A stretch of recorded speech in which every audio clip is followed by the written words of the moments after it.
제가 일산에 살 때 이제 초등학교 6학년 때부터 이제 김해 내려오기 전까지 일산에 살았었는데요. 일산에 살 때 이제 제 모교회가 있는데 그 홈페이지에 딱 들어가면은 이제 아주 큰 글씨로 너희가 영광을 보리라 이렇게 써 있습니다. 그리고 이제 제가 청년 시절에 청년부에서 오랫동안 이제 찬양 인도를 했었는데요. 그 청년부가 이제 주일에 예배를 드리는 모임을 하는 그 장소가 이제 지하 1층부터 5층까지 뻥 뚫려서 이제 계단식으로 이렇게 쭉 돼 있는 예배실이었습니다. 그래서 무대는 지하 1층에 위치해 있고 이제 쭉 계단식으로 5층까지 이제 회중들이 이 계단식 좌석에 쭉 앉아 있고 그 맨 위에 벽에 보면 또 큰 글씨로 너희가 영광을 보리라 이렇게 딱 써 있습니다. 그래서 청년들이 보통 이제 많이 모일 때 한 500명 정도 이렇게 모였었는데요. 청년들이 가득 모여가지고 막 일어서서 손뼉치며 뭐 소리 지르며 뛰면서 막 이렇게 찬양하는 모습을 이제 찬양 인도자로서 볼 때 그 글귀가 이제 보이죠. 너희가 영광을 보리라. 이게 딱 보이면은 하나님이 정말 크시다, 위대하시다, 아름다우시다 막 이런 게 이제 느껴지곤 했었습니다. 그런데 오늘 이 요한복음 1장 14절 말씀은 말씀이 육신이 되어 우리 가운데 거하심에 우리가 그의 영광을 본다 이렇게 말합니다. 말씀이 육신이 되신 것, 이 성육신, 이것이 영광이라는 말이죠. 이 뭔가 우리가 흔히 생각하는 뉘앙스와는 반대되는 이야기를 하고 있습니다. 그러니까 뭐 예를 들면 무명의 엑스트라 단역 배우가 이제 많은 사람에게 사랑받는 주연 배우가 되고 뭐 천만 배우가 되고 청룡 영화상을 타고 이러면 영광이죠. 이제 뭐 백수나 아니면 뭐 비정규직 알바생 뭐 이런 사람이 열심히 노력해서 이제 굴지의 세계적 기업의 이제 경영자가 되었다라고 하면 이제 영광이죠. 이렇게 뭔가 잘 되어야 이제 높아져야 우리는 영광이다 이렇게 말할 텐데 성경은 그리스도의 낮아지심, 성육신을 가지고 이제 영광이다 이렇게 말하고 있습니다. 이 의미에 대해서 살펴보기 위해 먼저 예수님이 오실 그 당시의 유대인들의 상황을 한번 짚고 넘어가 보죠. 한 700년 가까이를 이제 역경과 고통 속에서 메시아를 기다리던 이제 상황이었습니다. 이 이스라엘 사람들은 다윗의 영광을 보았죠. 다윗이 어떤 왕이냐? 이제 싸우면 다 이기는 백전백승의 왕이었습니다. 온 이방 나라들을 벌벌 떨게 만드는 그런 왕이었죠. 그리고 이스라엘은 솔로몬의 영광을 보았습니다. 은이 돌처럼 흔했다라고 할 정도로 이제 부유하고 풍족한 그 다윗의 영광을 이제 보았습니다. 이러한 것들을 누리던 이스라엘이 이제 솔로몬 이후에 이제 나라가 분열되고 전복되고 하면서 바벨론에게 넘어갔다가 페르시아에게 넘어갔다가 또 그리스에게 넘어갔다가 이제는 로마의 압제 아래에 있는 상황에 있습니다. 700년 가까이 이런 고난과 핍박의 상황에 있는 것이죠. 그러니까 영광과는 정반대되는 상황 속에서 700년 가까이를 산 것입니다. 이 상황에서 그리스도께서 오신 것이죠. 일제강점기 35년만 해도 우리는 정말 큰 상처와 여전히 이제 분노가 이제 남아있죠. 그런데 이스라엘은 700년입니다. 과연 어떤 상태였을까? 단순히 우리를 괴롭힌 나라들에 대한 분노가 문제가 아니라 우리에게 그 영광을 약속하셨고 분명히 맛보게 해주셨던, 그래서 다시 회복시키시겠다고 약속하신 이 하나님에 대한 이제 이스라엘의 마음이 어떠했을까를 우리는 생각해 보게 됩니다. 그래서 과연 이스라엘이 주의 선하심과 인자하심이 영원하십니다라는 고백을, 그 시편의 고백을 이제 예배 때마다 불렀어야 할 텐데 진심을 담아서 이 고백을 할 수 있었을까? 아주 힘들었겠죠. 이스라엘 백성들은 하나님께서 자신들을 버리신 것 아닐까, 절망과 두려움에 쌓여 있었을 것입니다. 하나님께서 왜 우리에게 선하게 대해주지 않으시는가에 대해서 이제 상처를 가지고 있었을 것입니다. 이러한 이스라엘의 상황은 이제 죄로 말미암아 망가져버린 우리의 이 상태를 잘 보여주는 모습입니다. 우리도 뭘 해도 계속 안 되면 이제 주님을 찬양하기가 쉽지가 않죠. 주님은 신실하십니다. 주님은 선하십니다. 나를 사랑하시는 주님이라고 진심으로 고백하기가 이제 어려워집니다. 그러니까 뭐 700년 동안의 무응답과 고통 정도가 아니어도 한 7년도 엄청 길죠. 7년 내내 소망하고 기도했는데 뭐 취직이 안 된다든지 입시가 안 된다든지 뭐 사업이 안 된다든지 건강이 회복되지 않는다든지 이 자녀가 돌아오지 않는다든지 남편이 속을 새긴다든지 뭐 무엇이든지 간에 우리가 그렇게 간절히 원하고 바라는 것들이 응답되지 않고 변화가 되지 않는다면 그럼에도 불구하고 하나님은 선하십니다 라고 말하는 게 정말 쉽지는 않을 것입니다. 뭐 그렇게 뭐 오랜 세월 사실 뭐 우리가 살아가면서 뭐 7년, 뭐 10년이 아니라 평생을 걸쳐서 씨름해도 해결되지 않는 문제들이 있죠. 그렇게 오랜 세월 기도하고 했는데도 응답을 안 해주시고 그런 어려운 상황 가운데서 마치 이스라엘 백성들이 겪은 것처럼 핍박과 고통과 고난을 겪으면서 살면 이제 하나님의 선하심에 대해서 이제 의심하게 되고 이제 진심으로 감사와 찬양을 올려드리기 힘든 게 이제 당연한 거 아니냐 이렇게 생각할 수가 있습니다. 하나님이 좀 잘못하셨지 이렇게 생각할 수가 있죠. 그러나 이제 뭐 제일 중요한 핵심적인 문제는 인간의 죄악된 본성입니다. 인간은 기본적으로 이제 억울함을 호소하는 존재입니다. 인간은 억울함을 즐기는 존재입니다. 이제 억울할 때 이제 묘한 자기의 의의를 느끼게 되기 때문이죠. 그러니까 나는 잘못한 게 없는데 지금 억울하게 당하고 있는 것이다. 나는 아무 문제가 없는데 나는 괜찮은 사람인데 지금 억울하게 당하고 있다라고 생각하는 게 이제 죄악된 인간의 본성입니다. 억울할 것이 하나도 없으면서 이제 억울함을 호소하는 존재가 바로 죄인이다, 인간이다 라는 것이죠. 하나님께서 우리를 위해서 무엇을 행하셨는가? 예수 그리스도께서 우리를 위해 무엇을 행하셨는가? 또 성령 하나님께서 우리를 위해 무엇을 행하셨고 그 삼위 하나님께서 우리를 위해서 지금 무엇을 행하고 계시며 우리를 위해서 무엇을 행하시겠다 약속하셨고 또 하나님께서 어떤 분이신가 하는 것을 우리가 생각한다면, 그리고 그러한 하나님께 우리가 어떻게 반응을 했고 지금 어떻게 대하고 있는지에 대하여서 우리가 바르게 생각한다면 결코 우리는 하나님 앞에서 내가 억울하다 어떻게 이럴 수 있느냐라고 말할 수 없을 것입니다. 내가 당연히 이렇게 간절히 원하면서 오래도록 구하고 있는데 이 정도는 최소한 응답을 해주셔야지. 뭐 점점 기도하면서 깎여 나가기는 하죠. 그러다가 이제 마지노선에 이르게 됩니다. 최소한 그래도 요거는 응답해 주셔야지. 내가 뭐 어떻게 버티라고 뭐 이런 이제 반응을 하게 되죠. 그러다가 결국 내가 원하는 대로 안 되면 이제 억울해하고 나는 아무 잘못이 없고 문제가 없는데 난 너무 억울하게 당하고 있다 이렇게 생각하게 되는 것이죠. 이것은 마치 우리가 이제 주일 말씀을 통해서 본 것처럼 이제 가인이 하나님 앞에 나아가는 태도와 같습니다. 그러니까 죄인이 과연 하나님 앞에 어떤 태도로 서고 있느냐를 그 가인의 모습이 분명하게 보여주는 것이죠. 하나님 앞에 드린 제사를 거절당한 가인의 반응을 보면 가인이 과연 어떤 마음으로 하나님께 제사를 드렸는지 분명하게 확인할 수 있는 것이죠. 그러니까 가인은 자기가 땀 흘려 수고했기 때문에 하나님이 당연히 받으셔야 한다고 생각했던 겁니다. 그런데 하나님이 안 받으시니까 감히 이걸 안 받아? 어이가 없네 하면서 이제 억울해한 거죠. 이게 바로 죄인의 모습입니다. 우리는 악한 죄인이어서 감히 하나님이 우리에게 잘해주셔야 한다라고 생각합니다.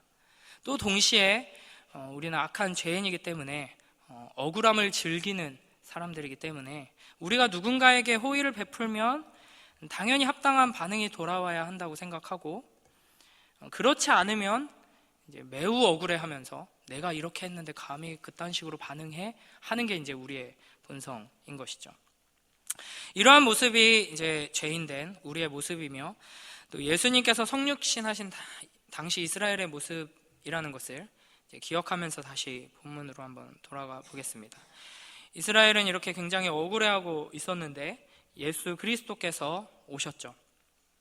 영원하신 성자 하나님께서 사람으로 오셨습니다. 이것만으로도 이제 말로 다 할 수 없는 엄청난 낮아지심이죠. 그러나 뿐만 아니라 작은 아기로 오셨습니다. 보호가 필요한 연약한 아기로 오셨고, 게다가 구유에 태어나셨습니다. 그리고 30여 년의 삶을 고통과 슬픔, 그리고 가난이라는 이 한계를 벗어버릴 수 없는 인간으로서 우리와 똑같이 로마의 식민지인 유다에서 사셨습니다.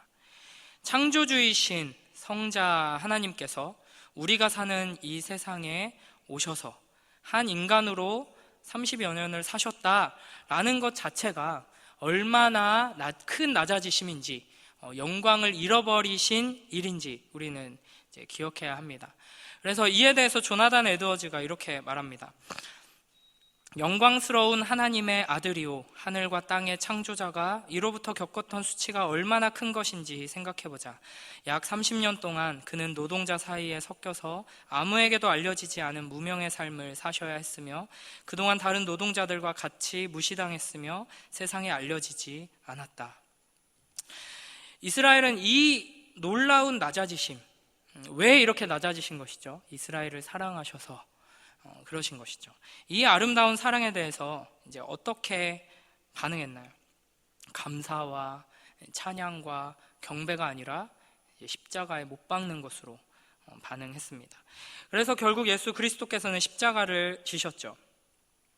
여기에서, 이 지점에서 이 예수 그리스도의 성육신 그리고 십자가에서 이제 억울할 것이 하나 없으면서도 억울함을 호소하는 우리와 이제 예수 그리스도의 이제 극명한 차이가 드러나게 됩니다. 예수님께서는 우리를 사랑하셨는데, 우리가 그 사랑에, 그 놀라운, 그 크신 사랑에 합당한 반응을 보이지 않고 오히려 십자가에 못 박았음에도 불구하고 끝까지 우리를 사랑하셨습니다. 우리 같으면 내가 이렇게까지 했는데 감히 이렇게 반응을 해? 라고 이제 반응을 했겠죠. 그리고 이제 예수님의 이와 같은 낮아지심, 이 성육신과 십자가를 성경은 영광이라고 말합니다. 요한복음 12장 23절 말씀 함께 읽겠습니다. 시작.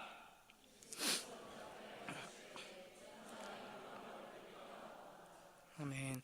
예수님께서 이 말씀은 십자가 사건 직전에 하신 말씀인데, 십자가를 지는 것을 보고 이제 영광이라고 말씀하십니다. 요한복음 12장 28절도 읽어보겠습니다. 시작.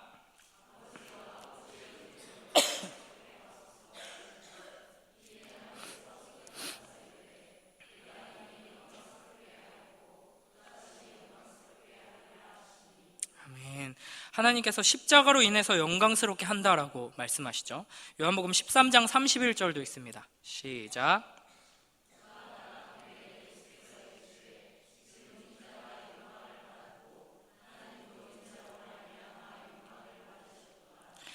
아멘. 유다가 예수님을 팔기 위해 나가자마자 하신 말씀입니다. 십자가를 두고 하시는 말씀이죠. 인자가 영광을 받았다. 하나님도 인자로 말미암아 영광을 받으셨다.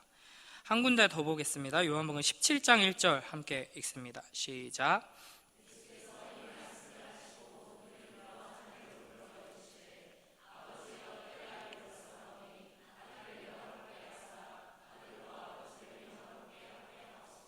아멘. 겟세마네 동산의 기도입니다. 영화롭게 하옵소서. 십자가를 앞두고 이와 같이 말씀하십니다. 그러니까 성경은 예수 그리스도의 성육신을 영광이라고 말할 뿐 아니라 이 성삼위 하나님께서 영광스러워지시는 것이 이 십자가 사건을 통해서 성취된다.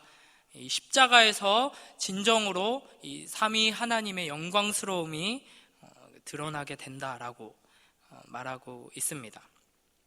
그러니까 성경이 말하는 하나님의 영광은 하나님께서 높으시고 크시고 위대하시다, 강하시다 하는 것을 드러내 줄 때에만이 아니라 예수 그리스도의 낮아지심을 통해서 드러나는 영광이다라는 것이죠. 이 예수 그리스도의 낮아짐이 우리에게 보여주는 것은 그리스도의 무한한 사랑입니다.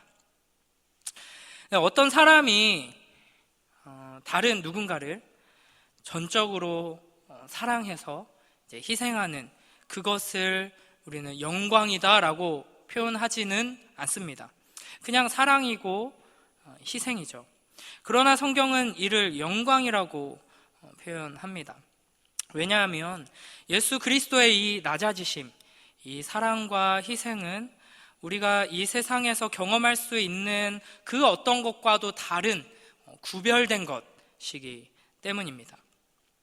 주님의 사랑은 희생하되 아무것도 바라지 않으시고 그 받는 이들이 감사하지 않음에도 불구하고 계속해서 끝까지 희생하는 것이기에 그 사랑의 크기와 넓이와 깊이와 높이와 그 능력은 이 세상이 알 수도 없고 경험할 수도 없는 것이기 때문에 그렇습니다.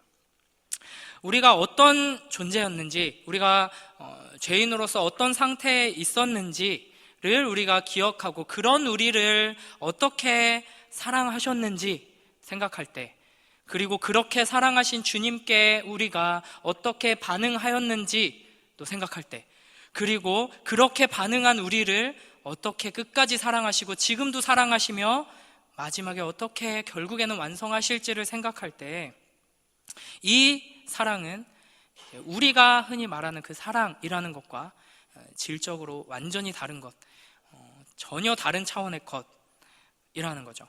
그런 의미에서 구별된 사랑, 거룩한 사랑이라는 것입니다. 그러니까 뭐 예를 들면 이런 것이죠. 우리가 이렇게 함께 모여서 이제 뭐 남성 다락방 모임을 하고 있습니다. 서로 다락방 모임을 하고 있는 거 한번 상상해 보세요. 어떤 다락이든 남성 다락이 이렇게 둥그렇게 모여서 다락방 모임을 하고 있는데 그 자리에 이제 원빈이 나타납니다. 그래서 같이 앉습니다.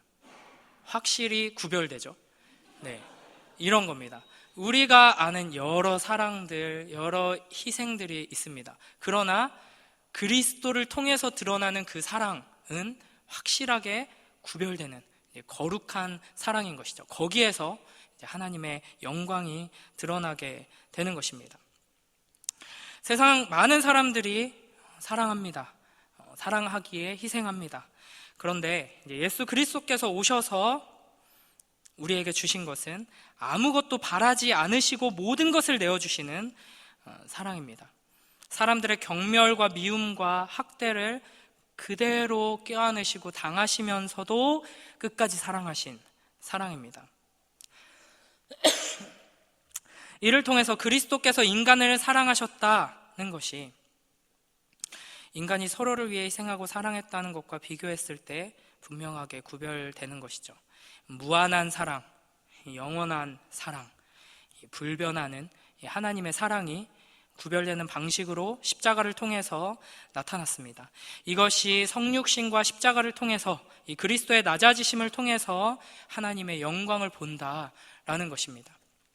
우리가 예수 그리스도를 보는 것이 바로 이제 믿는 것이다. 예수 그리스도를 통해 하나님의 그 공의와 사랑을 이제 보게 된다라고 지난 시간에 이제 이야기를 했었죠. 우리가 이 예수 그리스도의 성육신과 십자가, 예수 그리스도께서 우리를 위해 행하신 일, 그리고 지금도 행하고 계시는 이 일, 그리고 약속하신 그 주님의 사랑을 바라보며 하나님의 사랑, 그 영광을 보고 그 앞에 감사하며 경배하는 우리 모두가 되길 주님의 이름으로 축원합니다.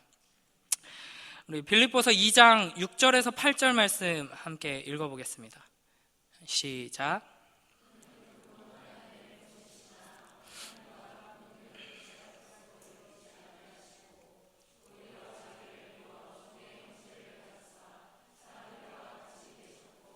사람의 사람의 모양으로 나타나사 자기를 낮추시고 십자가에 죽으심이라. 아멘. 바울이 성육신과 십자가 교리를 진술하고 있습니다. 이걸 왜 이렇게 말하고 있는지가 바로 앞에 5절에서 나옵니다. 빌립보서 2장 5절 함께 읽습니다. 시작.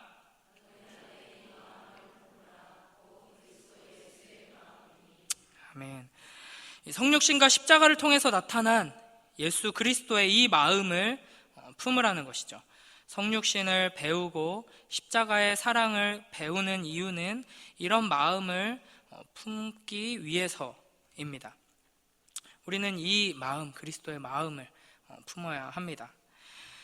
주님께서 이 땅에 오실 때 모든 것을 주셨죠. 자기를 미워하는 그들을 위해서 모든 것을 내주시고 끝까지 인내하시며 희생하시고 사랑하셨습니다. 이런 마음을 우리도 동일하게 품어야 한다라는 것입니다.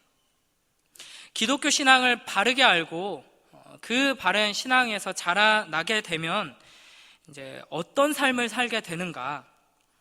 바로 이런 삶을 살게 되는 것입니다. 남에게 모든 것을 주되 바라지 않고 사랑하며 희생하며 주는 삶을 살아가는 것이죠.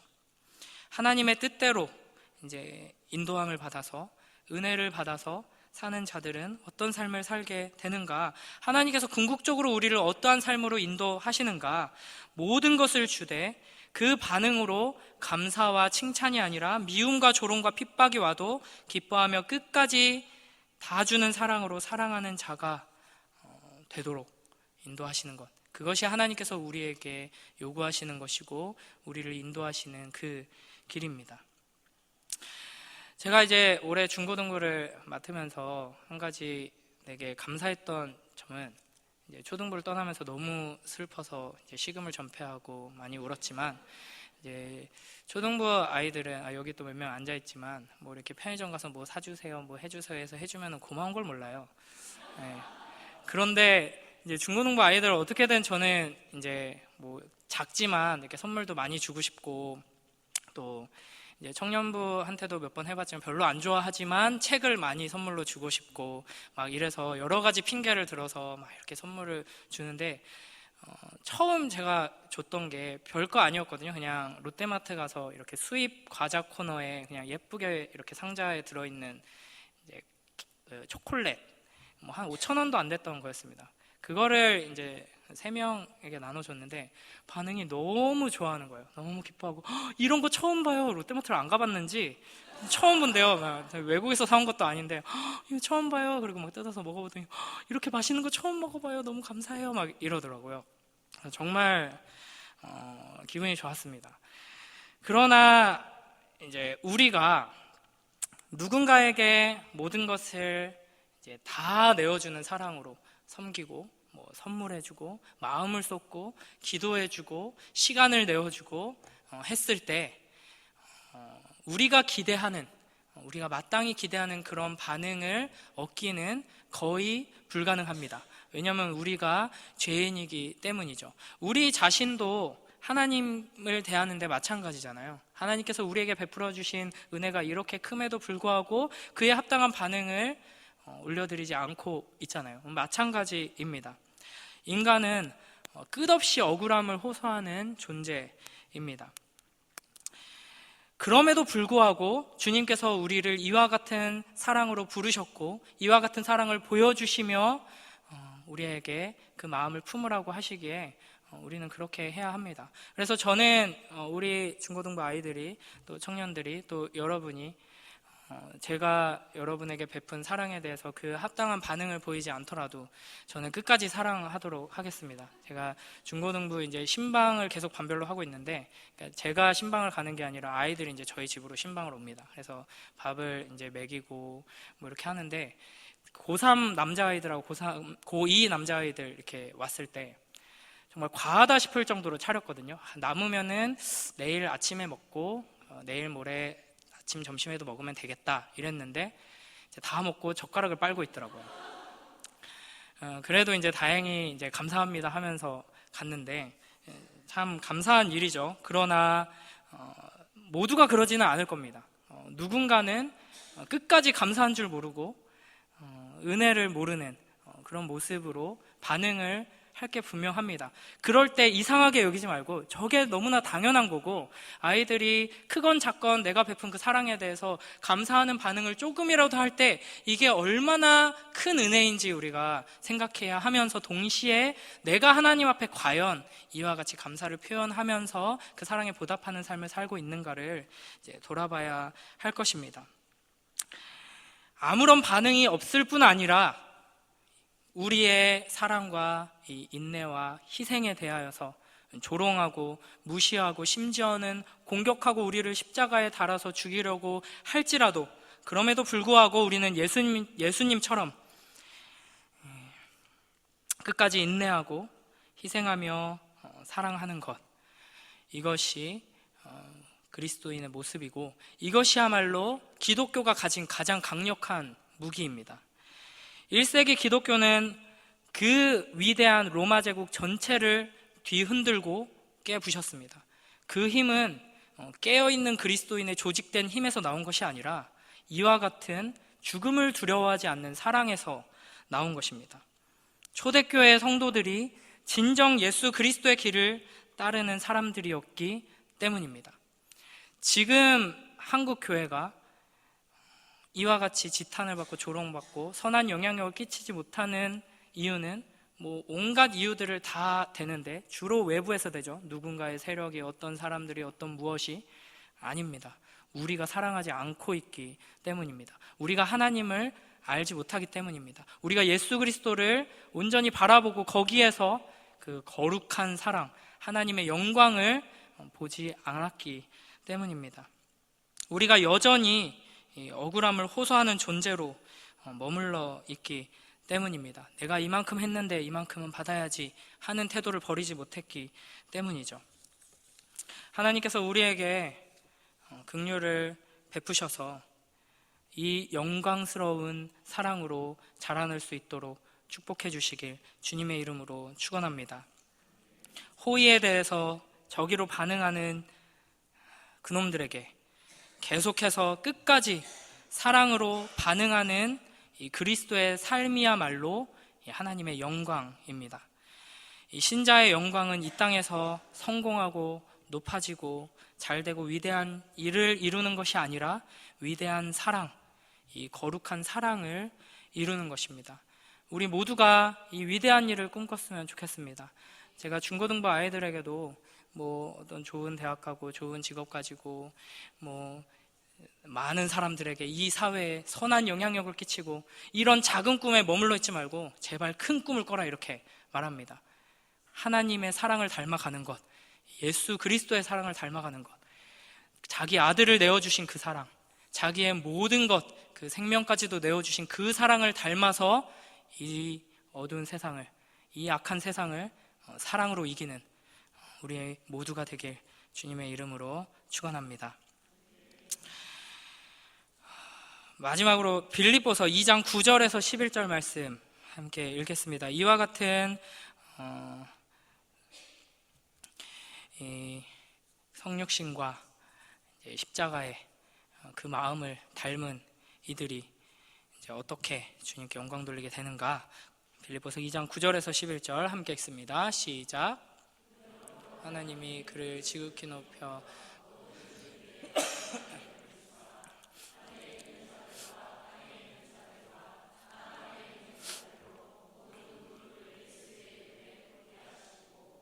모든 입으로 예수 그리스도를 주라 시인하여 하나님 아버지께 영광을 돌리게 하셨느니라. 아멘. 이와 같은 삶을 살며 하나님께 영광 돌리고 또 그리스도와 함께 영광을 누리는 우리 모두가 되길 주님의 이름으로 축원합니다. 우리 이 시간 이 말씀 붙들고 먼저 함께 기도하며 나아가도록 하겠습니다. 우리 하나님 앞에서 또 타인과의 관계 안에서 내가 마땅히 받아야 할 것을 받지 못했다 하며 억울해하는 그런 모습이 아니라 예수님을 닮아서 이 사랑에 대해 무시와 조롱과 멸시와 비난과 공격이 찾아와도 끝까지 죽기까지 사랑하는 이 영광스러운 주님의 자녀들이 될 수 있게 해달라고, 이 예수 그리스도를 통하여서 그 하나님의 영광, 그 하나님의 사랑을 맛보고 그 사랑 안에서 자라나는 우리가 될 수 있게 해달라고